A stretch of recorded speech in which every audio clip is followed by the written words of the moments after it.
Hello students, today we are going to discuss about most important topic of biology, that is cell cycle and cell division. प्रश्न असा आहे की हा टॉपिकच आपण का निवडला.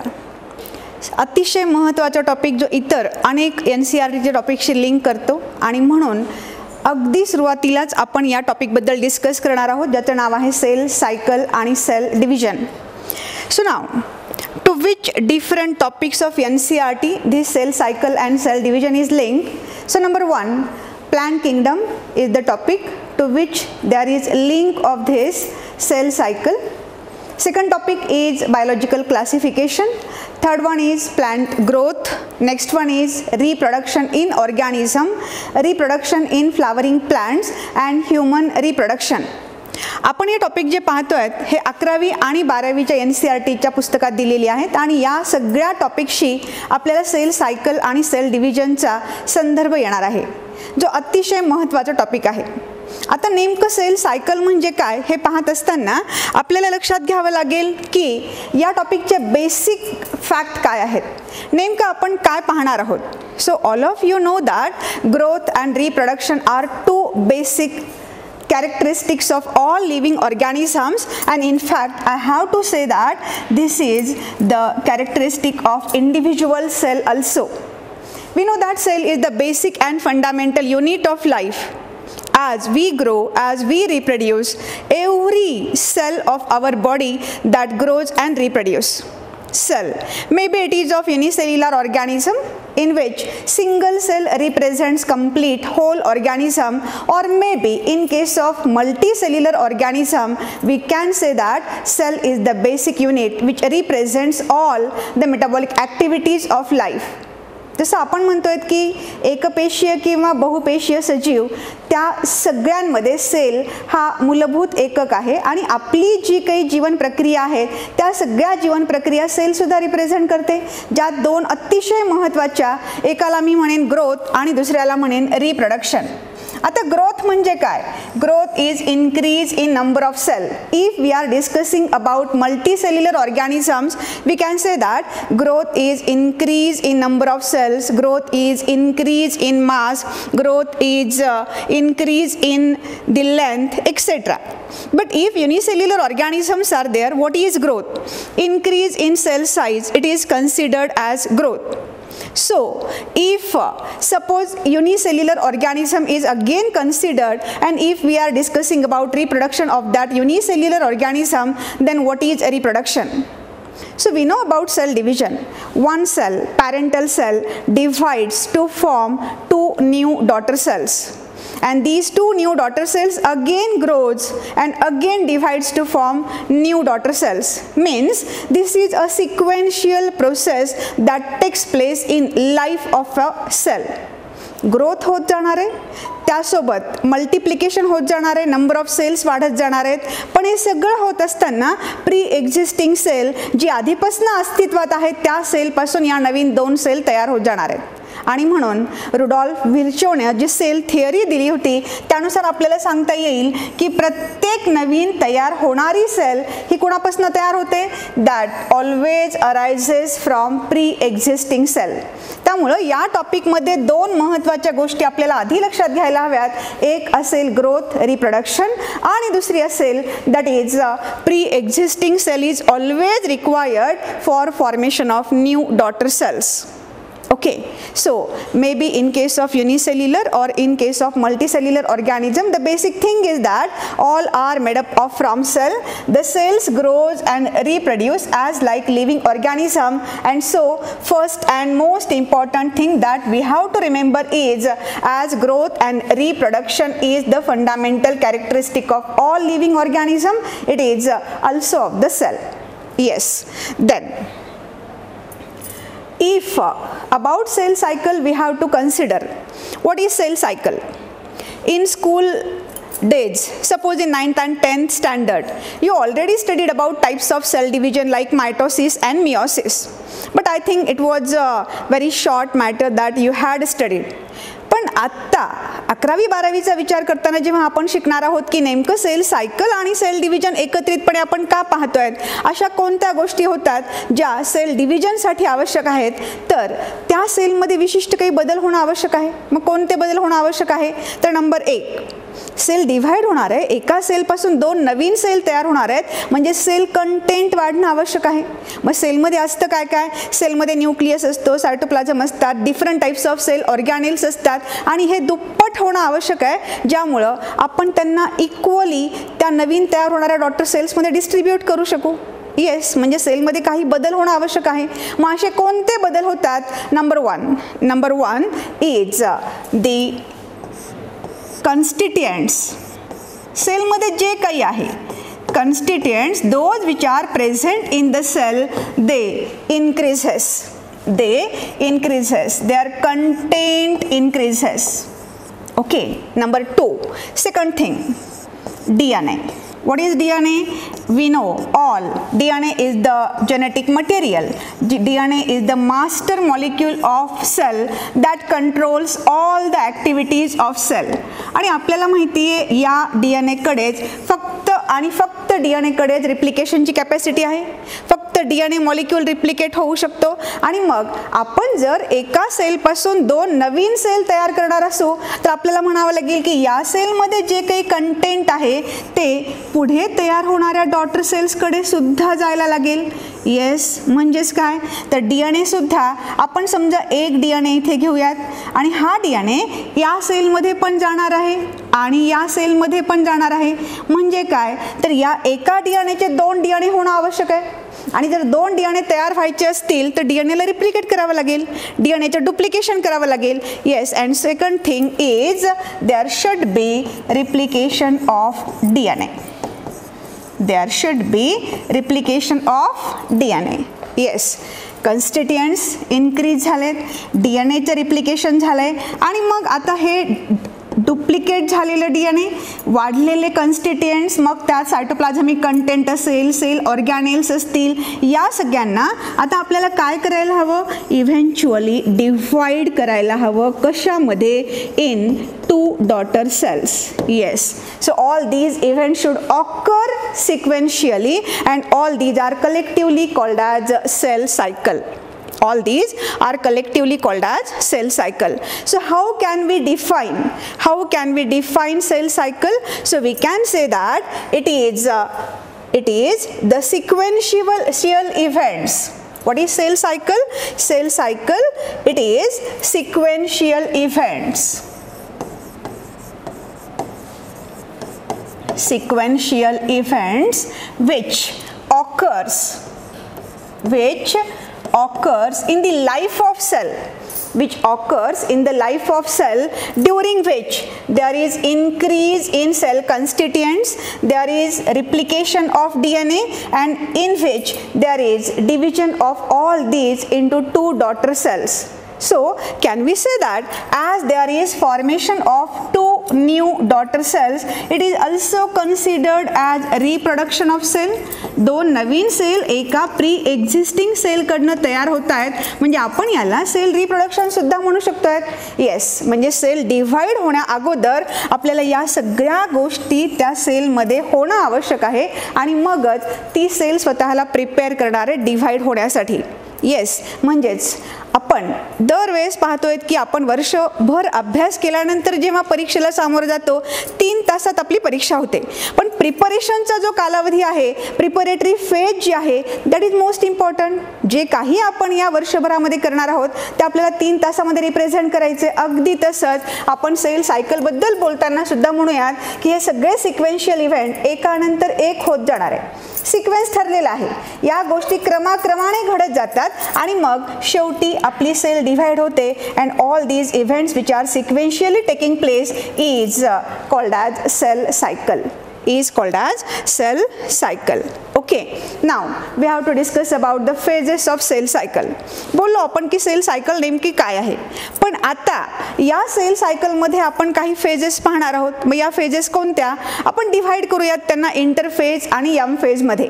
आता बोलल्याप्रमाणे आपण म्हणालो की इंटरफेज आणि एम फेज असं आपण सेल सायकलला डिव्हाइड करणार आहोत. पण मग डिव्हाइड करत असताना आपण म्हणालो प्रिपरेशनला जास्त वेळ लागणार आहे आणि मग हे प्रिपरेशन कुठे होणार आहे? That takes place in interphase of cell cycle. That is called as preparatory phase or interphase, or in short we can say it is called as I phase. It is called as I phase. आता preparation झाल्यानंतर परीक्षा देणं महत्त्वाचं, आणि मग ही परीक्षा कुठे होणार आहे? ॲक्च्युअल डिव्हिजन कुठं होणार आहे? Actual division of that cell that occurs. Actual division of that cell that occurs in M phase. That occurs in M phase. Okay, phases of cell cycle are two. One is interphase and second one is M phase. I phase, it is preparatory phase in which the cell prepares itself for a division. M phase is the actual phase of division in which the cell divides to form two daughter cells. आता आपल्याला पाहायचे की मग duration तर वेगवेगळं आहे. इंटरफेजला जास्त वेळ लागतो आणि एम फेजला कमी वेळ लागतो. प्रिपरेशन जास्त कालावधी घेतं, ॲक्च्युअल डिव्हिजन कमी कालावधी घेतं. येस, आणि जर आपण इथे विचार केला तर आपण ह्युमन सेलचा विचार करूयात, जी कल्चर्ड सेल असणार आहे. मग आता ही ह्युमन सेल जर आपण प्रत्येक वेगवेगळ्या सेलचा विचार केला तर प्रत्येकामध्ये लागणारा कालावधी सेल सायकलसाठी वेगवेगळा असणार आहे.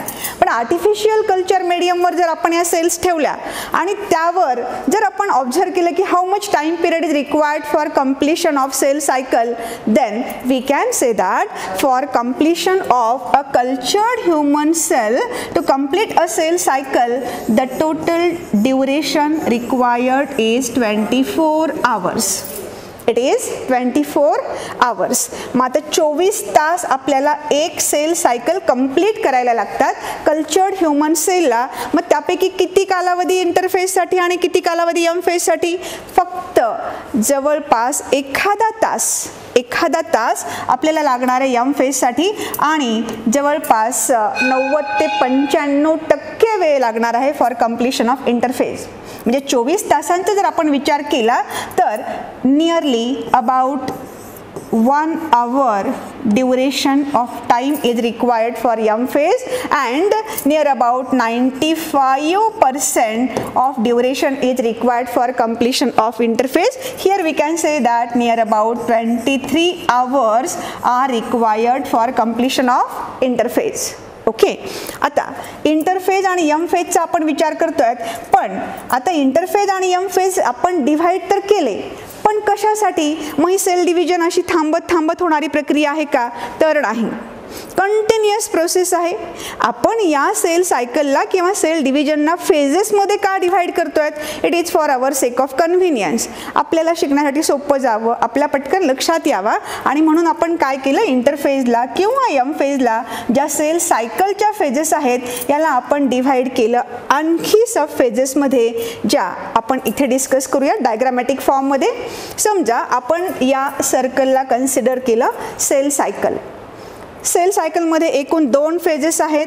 पहिली फेज असणार आहे ती असणार आहे interphase, that requires longest duration, that requires near about 90 to 95% of the total time duration if a human cell is considered, and M phase is the shorter one as compared to interphase that requires nearly about 1 hour. This is one example. Suppose another example is considered, another eukaryotic cell is considered, that is yeast cell. Then this yeast cell requires 90 minutes for completion of cell cycle. Human cell requires 24 hours and yeast cell, which is also a eukaryotic type of cell, that requires 90 minutes for completion of cell cycle. Okay, interphase M phase 2 main phases झाल्या. Interphase आणि M फेजला पुन्हा आपण divide करणार आहोत वेगवेगळ्या sub फेजेसमध्ये. Interphase is again divided into G1 phase, S phase and G2 phase. G1 phase, S phase and G2 phase. आता इथे आपण डिव्हाइड करत असताना का आपण या पद्धतीने याला डिव्हाइड करतोय? तर प्रत्येक फेजमध्ये काहीतरी इव्हेंट्स घडणार आहेत आणि त्या इव्हेंट्सनुसार आणि क्रम according to the sequence in cell cycle we are classifying them, we are dividing them as G1 phase, S phase and G2 phase. Okay, so from here up to this G2 phase, it is considered as interphase, which is also called as resting phase. आपण याला resting phase का म्हणणार आहोत, तर M phase मध्ये actual division होणार आहे, पण इंटरफेज मध्ये सेल स्वतःला प्रिपेअर करणार आहे पण डिव्हाइड करणार नाही. प्रिपरेशन होईल, प्रत्येक गोष्ट जी सेल डिव्हिजनसाठी लागणार आहे ती पूर्वतयारी इंटरफेजमध्ये होणार आहे, पण डिव्हाइड होणार आहे का, नाही. आणि म्हणून it is not a actual phase of division, so also called as preparatory or resting phase. Okay, मग आपण 3 फेजेस सांगितलं, G1 फेज, S फेज आणि G2 फेज. मग नेमकं काय काय होतं, कोणत्या फेज नंतर कोणती फेज येते. So just look at this. या फेजला आपण M फेज म्हणालो, जी ॲक्च्युअल डिव्हायडिंग फेज आहे, ज्यात एका सेलपासनं 2 सेल तयार होणार आहेत. मग या M फेज नंतर येणारी जी फेज आहे, इंटरफेजची पहिली फेज, तिला आपण G1 फेज म्हणूयात. ओके, म्हणजेच या G1 फेजला आपण आणखीन एक नाव दिलं की पोस्ट मायटोटिक फेज. का, तर M फेज नंतर येणार आहे, so it is also called as post mitotic phase. Yes, काय होतं या पोस्ट मायटोटिक गॅप फेजमध्ये किंवा G1 फेजमध्ये. G1 phase is the first phase of interphase in which there is formation of the different types of amino acids, those which are required for formation of different types of protein molecules which will act as enzyme. Second one, energy molecules like ATP. सगळ्यांना आपल्याला माहिती आहे की living organisms ज्या फॉर्ममध्ये energy वापरू शकतात ती कोणती आहे, फक्त आणि फक्त ATP मॉलिक्युल्सच्या फॉर्ममध्ये. एनर्जी करन्सी ऑफ सेल आपण म्हणतोय, हेही तयार करण्याचे काम सेल कुठे करणार आहे, G1 फेजमध्ये. Secondly, nucleotides are form. आता हा काय प्रकार आहे, DNA रिप्लिकेशन आपल्याला करायचं आहे, आणि DNA is a polymer compound which is made up of from deoxyribonucleotides. तेही आपल्याला तयार करणं आवश्यक आहे, ज्यापासून DNA मॉलिक्यूल तयार होईल. हे सगळं प्रिपरेशन सेल कुठे करते, इन G1 फेज. ओके, त्यानंतर असणारा S फेज. S फेजला आपण सिंथेसायझिंग फेज म्हणणार आहोत, आपण सिंथेटिक फेज म्हणणार आहोत. का, actual DNA replication takes place here. DNA replication takes place here in S phase. आणि म्हणून सगळ्यात महत्त्वाची फेज ज्या वेळेस आपण पाहणार आहोत, DNAचे रिप्लिकेशन होणार आहे, ज्यामध्ये DNA रिप्लिकेट होणार आहे, एका DNA पासून 2 DNA मॉलिक्यूल तयार होणार आहेत. एवढंच नाही तर या फेजमध्ये आणखीन काय होणार आहे, तर DNA रिप्लिकेशन सोबत हिस्टोन प्रोटीन फॉर्मेशन होणार आहे. तुम्हाला क्रोमोझोम आणि DNA माहीत आहेत. Chromosomes are made up of from DNA and histone protein. DNAचं रिप्लिकेशन तर आपण केलं, पण आता क्रोमोझोम तयार करण्यासाठी आपल्याला हिस्टोन प्रोटीनची गरज आहे. आणि हे हिस्टोन प्रोटीन सुद्धा कुठे तयार होतात, they are also synthesized in the S phase. They are also synthesized in S phase. Okay, आणखी काय होतं, तर याच S फेजमध्ये DNA रिप्लिकेशन होत असताना किंवा हिस्टोन प्रोटीनचं सिंथेसिस होत असताना आणखीन एक गोष्ट होते, फक्त ॲनिमल सेल्समध्ये there is duplication of centriole.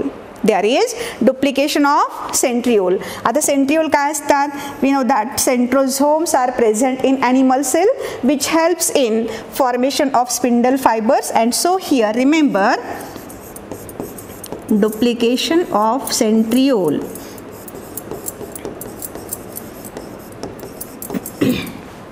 also takes place in S phase of interphase.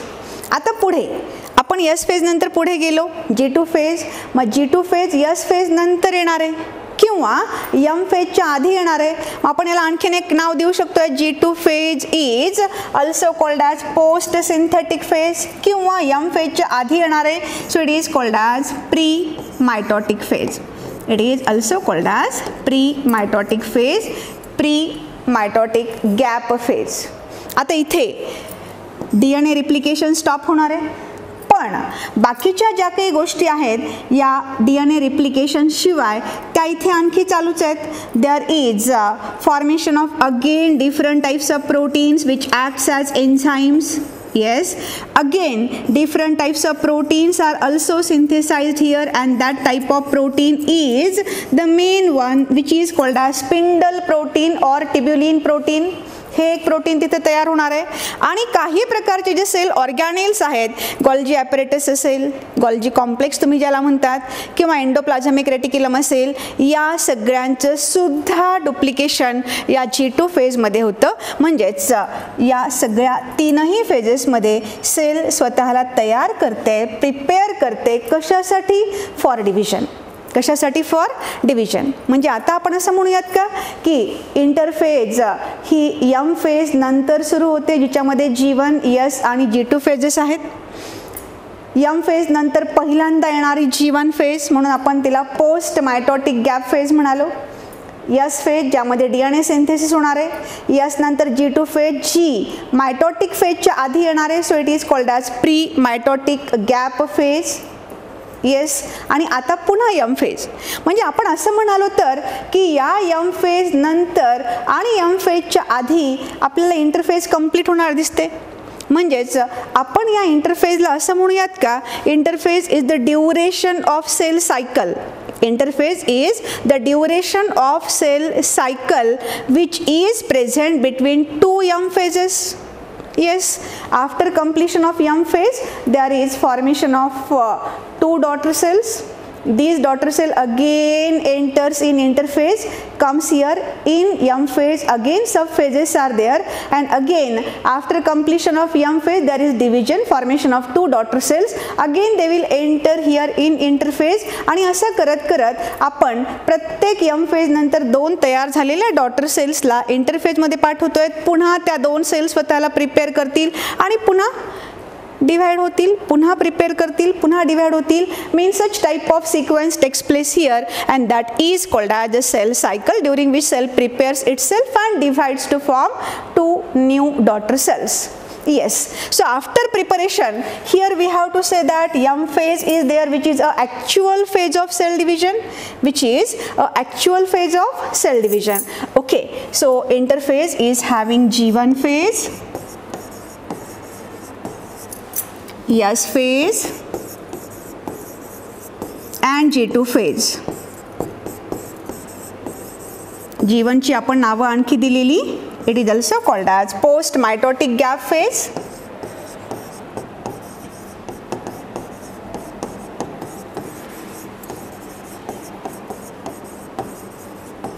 S phase is a synthetic phase in which there is replication of DNA, and it is G2 phase, pre-mitotic gap phase.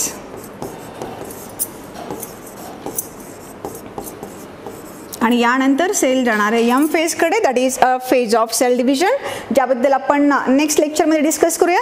Thank you.